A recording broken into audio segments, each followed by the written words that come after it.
Jackie se relève puis s'élance en boitant dans le brasier cherchant désespérément les traces de sa fille. Cette explosion était un attentat terroriste qui a fait des dizaines de victimes. La fille de Jackie n'a pas été épargnée, c'était son unique famille. Depuis ce jour, Jackie erre comme une âme en peine.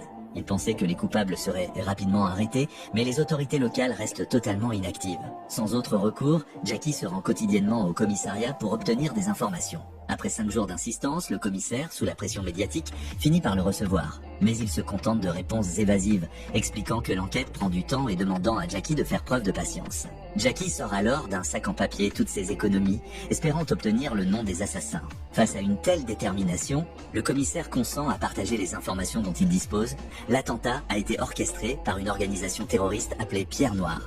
Ayant obtenu la réponse qu'il cherchait, Jackie se lève lentement, s'incline devant le commissaire, puis s'en va. Pour lui, connaître ce nom suffit. Jackie identifie rapidement sa cible. Un influent politicien irlandais, ancien membre de Pierre Noire. Le lendemain, Jackie pénètre dans le bureau du politicien pour obtenir des réponses. Mais peu importe ses questions, la réponse reste invariable.